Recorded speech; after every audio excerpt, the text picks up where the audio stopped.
ಎಲ್ಲರಿಗೂ ನಮಸ್ಕಾರ. ಇವತ್ತಿನ ರೆಸಿಪಿ ಹಲಸಿನ ಹಣ್ಣಿನ ತುಪ್ಪ ದೋಸೆ. ಅದು ಫರ್ಮೆಂಟ್ ಮಾಡಿದಂತಹ ದೋಸೆ. ಸೋಡಾ ಆಗಲಿ ಉಪಯೋಗಿಸಲಿಲ್ಲ, ಏನೋ ಉಪಯೋಗಿಸಲಿಲ್ಲ, ಅಥವಾ ಈವನ್ ತೆಂಗಿನಕಾಯಿ ಸಹ ಉಪಯೋಗಿಸಲಿಲ್ಲ, ಅವಲಕ್ಕಿ ಸಹ ಉಪಯೋಗಿಸಲಿಲ್ಲ. ಖಾಲಿ ಈ ಹಣ್ಣು ಮತ್ತು ಅಕ್ಕಿ ಇದನ್ನು ಉಪಯೋಗಿಸಿ ಮಾಡಿದಂತಹ ಫರ್ಮೆಂಟ್ ಮಾಡಿದಂತಹ ಹಲಸಿನ ಹಣ್ಣಿನ ರುಚಿಕರವಾದ ಸ್ಮೂತಾದ ಫ್ಲಫಿಯಾದ ದೋಸೆ.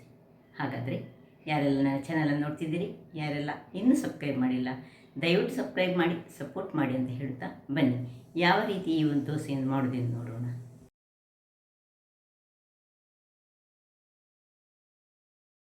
ನಮಸ್ತೆ ಮಿತ್ರರೇ, ಇವತ್ತು ಹಲಸಿನ ಹಣ್ಣಿನ ಫರ್ಮೆಂಟೆಡ್ ತುಪ್ಪ ದೋಸೆ ಮಾಡೋಣ.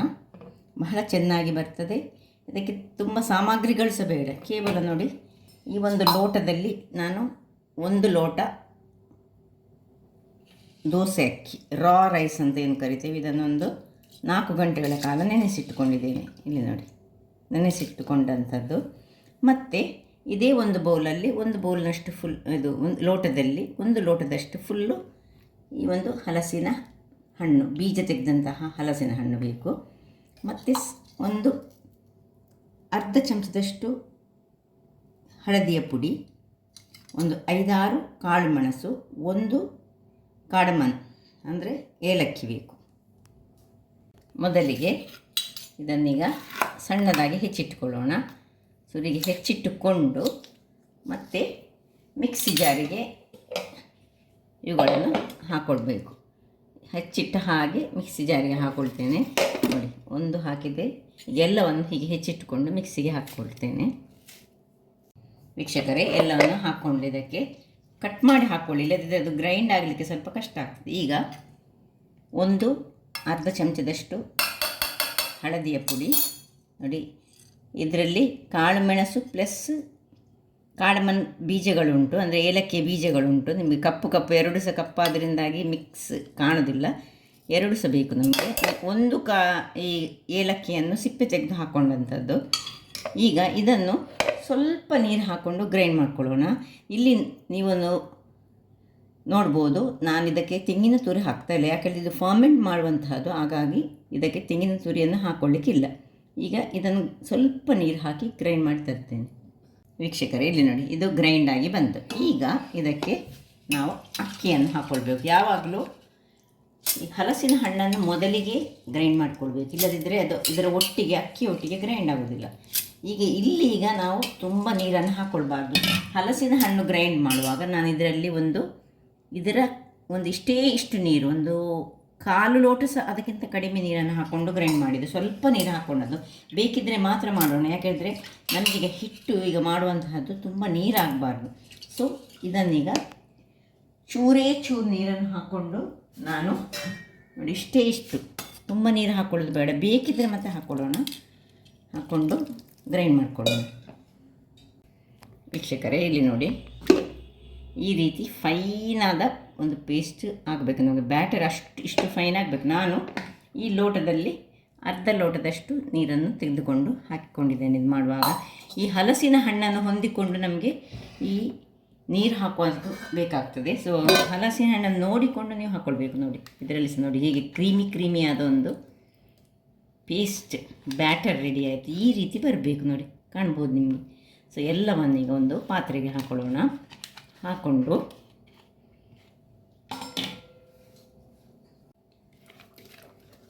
ನೋಡಿ, ಹೇಗೆ ಕ್ರೀಮಿ ನೋಡಿ, ಹಾಲು ಹಾಕಿದಾಗೆ ಉಂಟು. ಈಗ ಈ ಹಲಸಿನ ಹಣ್ಣುಗಳನ್ನು ಈಗ ನಾನು ಮೊದಲೇ ಪೇಸ್ಟ್ ಮಾಡಿ ತೋರಿಸಿದೆಲ್ಲ, ಆ ಪೇಸ್ಟನ್ನೇ ನೀವು ಈ ಡೀಪ್ ಫ್ರೀಝರಲ್ಲಿ ಒಂದು ಕಂಟೈನರಲ್ಲಿ ಹಾಕಿ ಎಷ್ಟೊಂದು 6 ತಿಂಗಳಿಂದ 1 ವರ್ಷ ತನಕ ಸಹ ಹಾಗೆ ಇಟ್ಕೊಳ್ಬೋದು.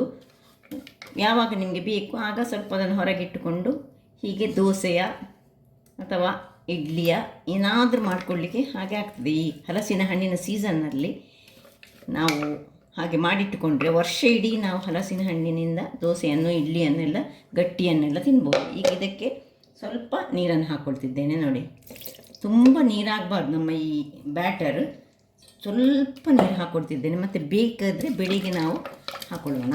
ನೋಡಿ, ಎಷ್ಟು ನೀರು ಹಾಕಿ ಕನ್ಸಿಸ್ಟೆನ್ಸಿ ನಾನು ನಿಮಗೆ ತೋರಿಸ್ಕೊಡ್ತೇನೆ ಹೇಗಿರಬೇಕಂತ ಹಿಟ್ಟಿನ. ನೋಡಿ ಸ್ವಲ್ಪ ನೀರನ್ನು ಹಾಕ್ಕೊಂಡಿದ್ದೇನೆ. ನಾನು ಹೇಳಿದೆಲ್ಲ ನಾವು ನೀರಿನ ತುಂಬ ನೀರಾಗಬಾರ್ದು. ಇದು ಈ ರೀತಿಯಾಗಿ ಚೆನ್ನಾಗಿ ಕಲರಿಸಿಕೊಂಡು, ಅಂದರೆ ನಿಮಗೆ ಹಿಟ್ಟು ಕ್ರೀಮಿ ಟೆಕ್ಸ್ಚರಲ್ಲಿರೋದು ಕಾಣ್ಬೋದು. ಈಗ ಇದಕ್ಕೆ ಉಪ್ಪು ಹಾಕಲಿಕ್ಕಿಲ್ಲ, ನಾಳೆ ಬೆಳಿಗ್ಗೆ ಉಪ್ಪು ಹಾಕೋದು. ಉಪ್ಪಿನೊಟ್ಟಿಗೆ ಇನ್ನು ಏನನ್ನು ಹಾಕಬೇಕಂತ ನಾಳೆ ಬೆಳಿಗ್ಗೆ ನಿಮಗೆ ತಿಳಿಸ್ಕೊಡ್ತೀನಿ. ಈಗ ಇದನ್ನು ಮುಚ್ಚಳ ಮುಚ್ಚಿ ನೋಡಿ ಹೀಗೆ ಮಾಡಿದರೆ ಸಾಕು. ತುಂಬ ಹೆಚ್ಚು ಸಹ ತಿರುಗಿಸ್ಬೇಕು. ನಾವು ಹೇಗೆ ಇಡ್ಲಿಯ ಹಿಟ್ಟನ್ನು ತಿರುಗಿಸ್ತೇವೆ ಹಾಗೆ ತಿರುಗಿಸ್ಬೇಕನ್ಸಿಲ್ಲ. ಒಂದು ಮುಚ್ಚಳವನ್ನು ಮುಚ್ಕೊಳ್ಳೋಣ. ಸೊ ಈ ರೀತಿಯಲ್ಲಿ ಮುಚ್ಚಳ ಮುಚ್ಚಿ ನಾಳೆ ಬೆಳಿಗ್ಗೆ ಇನ್ನು ದೋಸೆ ಹೊಯ್ಯುವ ಮೊದಲು ಏನೆಲ್ಲ ಬೇಕು ಸಾಮಾನು ಹಾಕಬೇಕಂತ ನೋಡೋಣ. ವೀಕ್ಷಕರೇ ನೋಡಿ, ರಾತ್ರಿ 10:30 ಇಟ್ಟದ್ದು ನಾನು. ಲೇಟ್ ಇದನ್ನು ಗ್ರೈಂಡ್ ಮಾಡಿ ಇಡಬೇಕು. ಯಾಕೆ ಹೇಳಿದರೆ ನಾವು ಹಲಸಿನ ಹಣ್ಣು ಹಾಕುವ ಕಾರಣ. ಈಗ ಇದಕ್ಕೆ ನೋಡಿ ಒಳ್ಳೆ ಹುರಿದು ಬಂದಿದೆ. ಈಗ ಉಪ್ಪನ್ನು ಹಾಕ್ಕೊಳ್ತಿದ್ದೇನೆ. ಈ ಹೊತ್ತಿನಲ್ಲಿ ಇನ್ನು ಈಗ ನಾವು ಏನು ಹಾಕ್ಕೊಳ್ಬೇಕು ಹೇಳಿದರೆ ಬೆಲ್ಲವನ್ನು ಹಾಕ್ಕೊಳ್ಬೇಕಾಗ್ತದೆ. ಯಾರು ಈ ಡಯಾಬಿಟಿಕ್ ಪೇಷಂಟ್ ಇರ್ತಾರೆ ಅಂಥವರಿಂದ ಹುದುಕು ಬರಿಸಿದ್ದನ್ನು ಮಾಡಬೇಡಿ. ಯಾಕೆ ಹೇಳಿದರೆ ಅಂಥವರು ಬೆಲ್ಲ ಹಾಕುವಾಗ ತಿಳಿ ಆಗಾಗಲೇ ಗ್ರೈಂಡ್ ಮಾಡಬೇಕು, ಹಲಸಿನ ಹಣ್ಣಿನೊಟ್ಟಿಗೆ ಗ್ರೈಂಡ್ ಮಾಡಬೇಕು, ಆಗಾಗಲೇ ಯೂಸ್ ಮಾಡ್ಕೊಳ್ಬೇಕು. ಹೀಗೆ ಮಾಡಿದರೆ ಏನಾಗ್ತದೆ ಹೇಳಿದರೆ ಈ ಬೆಲ್ಲ ಮತ್ತು ಹಲಸಿನ ಹಣ್ಣು ರಾತ್ರಿಯಿಂದ ಒಟ್ಟಿಗೆ ಸೇರಿದರೆ ತುಂಬ ಹುಳಿ ಬರ್ತದೆ. ಅದಕ್ಕೋಸ್ಕರ ಈಗ 2 ಚಮಚದಷ್ಟು ನಾನು ಬೆಲ್ಲವನ್ನು ಇದಕ್ಕೆ ಹಾಕ್ಕೊಂಡು ಇದನ್ನು ಚೆನ್ನಾಗಿ ಕಲಡಿಸ್ಕೊಳ್ತೇನೆ. ಈ ಹಲಸಿನ ಹಣ್ಣು ಸ್ವಲ್ಪ ಹುಳಿ ಬರ್ತದೆ, ಅದಕ್ಕೋಸ್ಕರ ನಾವು ಬೆಲ್ಲವನ್ನು ಮರುದಿವಸ ಹಾಕ್ಕೊಳ್ಬೇಕು. ಆಗಾಗಲೇ ಮಾಡುವ ವರ್ಷ ಮಾಡ್ಕೊಳ್ಬೋದು, ಆದರೆ ಇದು ಅಷ್ಟು ಸ್ಮೂತಾಗಿ ಬರೋದಿಲ್ಲ. ಅದಕ್ಕೋಸ್ಕರ ನಾವು ಈಗ ಇಷ್ಟನ್ನು ಚೆನ್ನಾಗಿ ತಿರುಗಿಸಾಯ್ತು ನೋಡಿ. ಈ ಹದದಲ್ಲಿ ಬೇಕು ನಮಗೆ, ತುಂಬ ತೆಳು ಆಗಬಾರ್ದು. ಈಗ ಗ್ಯಾಸಲ್ಲಿ ಒಂದು ಕಾವಲಿಯನ್ನು ಇಟ್ಟುಕೊಂಡು ಅದು ಬಿಸಿ ಆಗಲಿ. ವೀಕ್ಷಕರೇ, ಕಾವಲಿ ಬಿಸಿ ಆಯಿತು ನೋಡಿ. ಈಗ ಒಂದು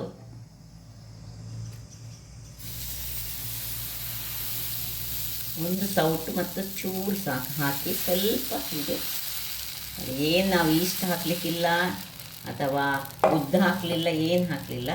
ಈಗ ಅದರಷ್ಟಕ್ಕೆ ಅದು ಹೋಲ್ಸನ್ನು ಬಿಡ್ತದೆ ನೋಡಿ. ಸ್ವಲ್ಪ ಬೇಕಿದ್ರೆ ದೊಡ್ಡದು ಬೇಕಿದ್ರೆ ದೊಡ್ಡದು ಮಾಡ್ಕೊಳ್ಬೋದು, ಸಣ್ಣದು ಬೇಕಿದ್ರೆ ಸಣ್ಣದು ಮಾಡ್ಕೊಳ್ಬೋದು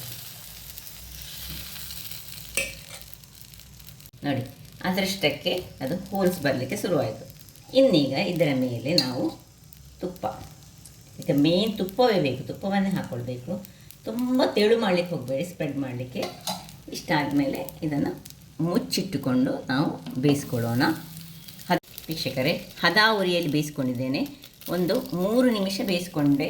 ಸೊ ಈಗ ನೋಡಿ ಇದರ ಮೇಲೆ ಹೇಗೆ ತುಪ್ಪ ಬಂದಿದೆ. ಇನ್ನು ಸ್ವಲ್ಪ ಬೇಕಿದ್ರೆ ಮಾತ್ರ ತುಪ್ಪವನ್ನು ಹಾಕ್ಕೊಂಡು, ಬೇಕಿದ್ರೆ ತಿರುವಿ ಹಾಕ್ಕೊಳ್ಬೋದು, ಇಲ್ಲದಿದ್ದರೆ ನೀವು ಹೀಗೆ ಡೈರೆಕ್ಟಾಗಿ ನೋಡಿ. ಇದರದ್ದು ಕಲ್ಲರ್ ಮಾತ್ರ ಕೆಳಗೆ ಈ ರೀತಿ ಬರ್ತದೆ ನೋಡಿ, ಮಸಾಲೆ ದೋಸೆ ಕಲರ್ ಬರ್ತದೆ. ಸೊ ಇನ್ನೀಗ ಇದನ್ನು ತೆಗೆದುಕೊಳ್ಳೋಣ. ಅದೇ ರೀತಿ ಒಮ್ಮೆ ಈ ಒಂದು ಇದನ್ನು ಚೆನ್ನಾಗಿ ಒರೆಸಿಕೊಂಡು 2ನೇ ದೋಸೆಯನ್ನು ನಾವು ಹಾಕ್ಕೊಳ್ಬೇಕು. ಸೊ ಸ್ವಲ್ಪ ಸದಳೆ ತುಪ್ಪ ಇರಬಾರ್ದು. ಈಗ ಉರಿ ಸ್ವಲ್ಪ ದೊಡ್ಡದು ಮಾಡಿಕೊಂಡು ಚೂರು ಒಂದು ಮತ್ತು ಸ್ವಲ್ಪ ಚೂರು ಹಾಕ್ಕೊಳ್ತಿದ್ದೇನೆ ನಾನು.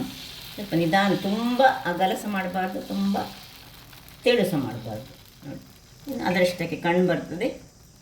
ಅದರ ಮೇಲೆ ಸ್ವಲ್ಪ ತುಪ್ಪ ಹಾಕ್ಕೊಳ್ಳೋದು, ಮುಚ್ಚಳವನ್ನು ಮುಚ್ಚಿಕೊಳ್ಳೋದು. ವೀಕ್ಷಕರೇ, 3ನೇ ದೋಸೆ ಸಹ ರೆಡಿ ಆಯಿತು. ಈಗ ಇದನ್ನು ಬೆಣ್ಣೆಯೊಟ್ಟಿಗೆಯಾ ತುಪ್ಪದೊಟ್ಟಿಗೆಯಾ ಯಾವುದೊಟ್ಟಿಗೆ ಸಹ ಆಗ್ತದೆ. ಅದು ಖಾಲಿ ಹೀಗೆ ತಿನ್ನಲಿಕ್ಕೆ ಸಹ ಬಹಳ ರುಚಿಕರವಾಗಿ ಬರುವಂಥದ್ದು. ನೋಡಿದ್ರಲ್ಲ ನೋಡಿ, ಕಲ್ಲರ್ ಮಾತ್ರ ಇದ್ದದ್ದು ಇಲ್ಲಿ ಕೆಳಗೆ ಸ್ವಲ್ಪ ಹಲಸಿನ ಹಣ್ಣಿನ ಕಲ್ಲರೇ ಬರ್ತದೆ. ಸೊ ಬೇಯಿಸ್ಕೊಳ್ಳುವಾಗ ಹದ ಉರಿಯಲ್ಲಿ 5 ನಿಮಿಷಗಳ ಕಾಲ ಬೇಯಿಸ್ಕೊಳ್ಬೇಕು. ಅರ್ಜೆಂಟ್ ಮಾಡಿದರೆ ಕೆಳಗಿನ ಭಾಗ ಕರಟೆ ಹೋಗ್ತದೆ ಮತ್ತು ಮೇಲೆ ಬೇಯುವುದಿಲ್ಲ. ಆದ್ದರಿಂದ ಹಲಸಿನ ಹಣ್ಣು ಆದ ಕಾರಣ ಈ ರೀತಿ ಮಾಡಬೇಕು. ಹಾಗಾದರೆ ನನ್ನ ಈ ಕುಕಿಂಗ್ ಚಾನಲ್ ನಿಮಗೆ ಇಷ್ಟ ಆದರೆ ಬೋಳೂರು ಸುವರ್ಣ ಚಾನಲನ್ನು ಲೈಕ್ ಮಾಡಿ, ಶೇರ್ ಮಾಡಿ, ಹಾಗೂ ಸಬ್ಸ್ಕ್ರೈಬ್ ಮಾಡಿ, ಹಾಗೂ ನನ್ನ ಇನ್ಸ್ಟಾಗ್ರಾಮ್ ಪೇಜನ್ನು ಫಾಲೋ ಮಾಡಿ. ಧನ್ಯವಾದಗಳು.